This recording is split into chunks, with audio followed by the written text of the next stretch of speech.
Hey y'all, welcome back to my channel, or if you're new here, welcome to the channel. We're going to be talking about Stephen Smith because there's been some information come out over the last few days.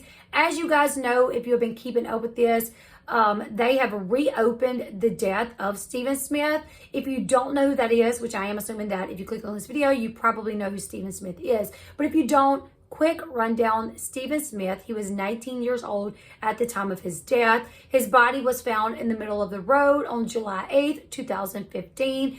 And at first, the officers that arrived at the scene, they thought that he had potentially been shot in the head because there was a wound to the head. However, it would be ruled a hit and run. That would be something that the officers that worked the crime scene, they did not agree with because there was no evidence to say that it was a hit and run. His shoes that was loosely on his feet were still on his feet. It looked like his body had just been placed in the middle of the road. There was no vehicle debris like there would be if a car had struck him. So the officers that worked the crime scene, they did not agree with this. However, that's what it would be ruled, a hit and run. And for some reason, the police really did not look for the person that they thought or believed ran over Stephen Smith, this 19-year-old boy. They just labeled it a hit and run, case closed, and moved on about their day, which locals in that area thought was really weird. Like, why are we not looking for the person that you guys believe ran him over on accident if that is what you guys believe? Because a hit and run is still against the law, especially if you hit someone and they pass away. Like, there's still someone here that committed a crime. However, authorities were not looking for the person that did this. Now, for 8 years, this would just be what it was. It would be a hit and run. And Stephen Smith's mom, Sandy Smith, she would become his voice. She would really speak out, social media, do interviews to say that she did not believe that this was an accident. She believed that her son was targeted. Friends of Stephen Smith would come forward to say that there was rumors that Stephen Smith was in a relationship with Alex Murdaugh's older son, Buster. However, because the Murdaughs were so high-powered in that area, nobody would ever give like a solid statement and write it for the police. While people would say things, they would never go on record to say anything because they did not want to reap the consequences of going up against the Murdaughs. However, when Alex Murdaugh was arrested for unaliving his wife Maggie and his son Paul, investigators were investigating that situation and they uncovered some information that could potentially prove that Stephen's death was not at all an accident and potentially an intentional unaliving. So they reopened the case in June of 2021. Now, at that time, Sandy Smith, she would start a GoFundMe. That way she could pay to have her son's body exhumed, and she could also pay for a private autopsy. An attorney actually stepped up to say that he would represent her. This attorney is actually the same attorney that works for some of Alex Murdaugh, Paul Murdaugh's other victims. So he would step in to represent her. They raised more than enough money to pay for his body to be exhumed and for them to do the autopsy. Now, once this evidence was found, investigators, they finished, obviously, the investigation into Maggie and Paul, but they didn't forget about that information that they found during that investigation. So after Maggie and Paul's situation was kind of done with and Alec would go on trial and he would be found guilty, that's when the focus would go right back on Stephen Smith's case. And since then, you guys, we have found out that they have been able to get a hold of Stephen Smith's cell phone and iPad. Also, we found out that there was a kit done on Stephen the night that his body was found.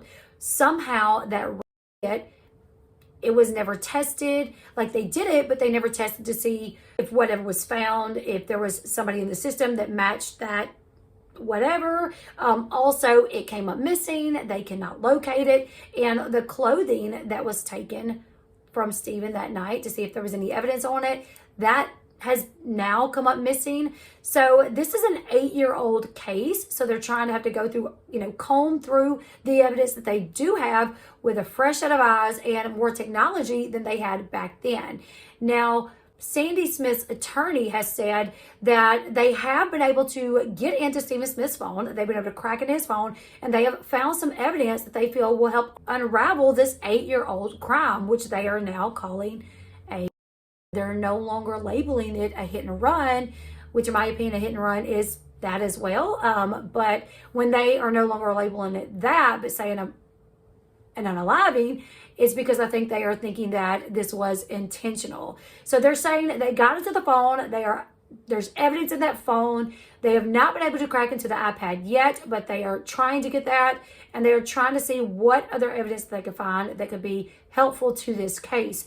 Now, while they have not given us any solid information as to what they found in that cell phone, the attorney did say that they were going to be going back at least like 90 days before Stephen was killed, and even after he was killed. And if they have to get phone records from other people's phones, they would do just that. The attorney said that they should be able to tell if Stephen was in a secret relationship with anyone, Buster or anyone, then that should show in his cell phone records. They should be able to pull up text messages, phone calls, anything like that. So that's going to be really helpful. There's been rumors that Stephen ran out of gas that night and that he called Buster, and that Buster was actually coming to pick him up, but Paul and some friends was with him and something bad happened.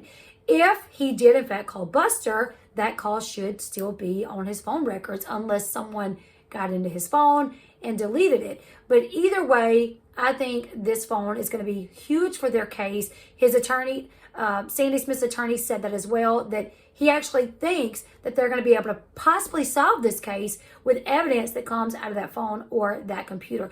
Now, while everyone was thinking that Buster Murdaugh has something to do with this, South Carolina cops have actually named 2 suspects, and neither are Buster Murdaugh. So let's talk about that for a minute, you guys. So according to the Daily Mail, law enforcement in South Carolina are eyeing 2 potential suspects or 2 potential persons of interest in the murder of Stephen Smith. And that is, according to local news website Fit News, they've named Patrick Wilson and Sean Connolly.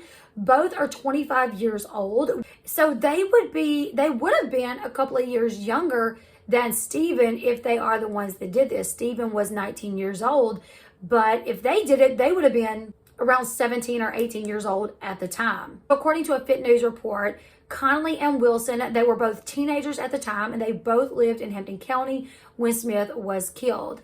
The article alleges that 5 months after Smith's death, Wilson's stepfather, Daryl Williams, said that he was told by his stepson that Connolly struck and killed Stephen Smith. Daryl Williams did go to law enforcement officers and tell them about what happened with his stepson, saying, like, listen, this is what I was told. I was told that my stepson and his friend that they accidentally, or that they had struck Stephen Smith, and they were the ones behind his death. Later, Williams told investigators that Wilson had moved out and he did not know where he was living. Now, something that I find really odd here is that Daryl Williams said that he was told to call the police by Alec Murdaugh's brother, Randy. So I guess maybe he told Randy about the situation first, and Randy allegedly advised him to go to the police with this information. Now, because there's been a lot of speculation that Buster was the one behind this or somehow involved in this, it does make me wonder if this is some sort of plot or scheme, for maybe Randy to have this friend who doesn't get along with his stepson, and they know maybe the Buster's behind this, and maybe Alec helped cover it up, and they're like, hey, we got a friend, we'll pay you this amount of money, blame your stepson. I don't know, something like that, because this is just weird to me. Like, how did Randy know about this in order to be the one to advise Daryl to tell the police? I don't know. Maybe they're just friends and Daryl confided in him, or maybe something more sinister happened here. I'm not sure. Either way, you guys, the police are looking into Patrick Wilson and Sean Connolly, and they are taking this serious, that they may definitely be people of interest in this case. Now, according to Fit News, at the time that Daryl Williams called the police to report that his stepson had, in fact, been with his friend and that they would be the 2 behind Stephen Smith's death, his stepson was also facing an attempted charge that would later be dropped by a judge who was described as serving at the pleasure of the Murdaughs, whatever that means. Now, not only that, you guys, but within 12 months of Stephen Smith's death, Sean Connolly would have 2 motor vehicle accident lawsuits pop up, both of which would be dropped by Murdaugh-friendly judges. According to online records, Sean Connolly had a very lengthy criminal record in South Carolina. And keep in mind, this man's only 25 years old. And at the time of Stephen Smith's death and a year after, he only would have been around 18 years old. His charges range from anything like traffic infractions, DUIs, domestic hunting without a license, unlawfully killing a deer, and purchasing alcohol as a minor. So below the ages of like 21, he had already gotten in trouble this many times and had also had 2 lawsuits against him. Now, while so many people were quick to blame this on Buster, and I mean, I don't know how many times I would go live to talk about the Murdaugh trial, and I would say, like, I felt a little pity for Buster with everything that he was going through, and people would say, oh, don't pity him, don't pity him. He killed Stephen Smith. According to Sandy Smith's attorneys, they say there is absolutely no current evidence linking Stephen Smith's death to the Murdaugh family at all right now. So that was something that I wanted to hop on here and discuss with you guys. There's not a lot of information really on Patrick Wilson as far as, you know, how much trouble he may have gotten into before or after Stephen Smith's death. But Sean Connolly, you guys, it seemed like he had a long list of, you know, breaking the law. And according to Daryl Williams, he said that he was told by his stepson, Patrick Wilson, that his friend, Sean Connolly, was the one that hit Stephen Smith. Now, I don't know if he is trying to say that, you know, it was an accidental hit or if it was, you know, done on purpose.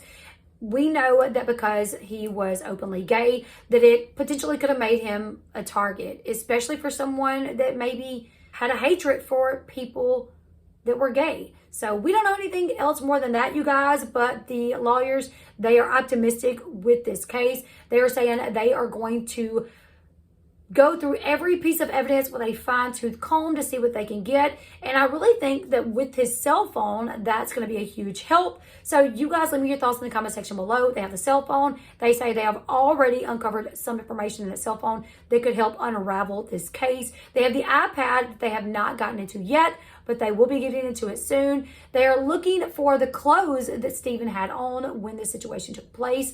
Those clothes are missing as of right now. Also, a kit that was never completely processed. They are on the search for that as well. But they do have 2 persons of interest or people of interest. And they have a man by the name of Daryl Williams who said, listen, Randy told me to call you guys and tell you guys about my stepson and what my stepson said.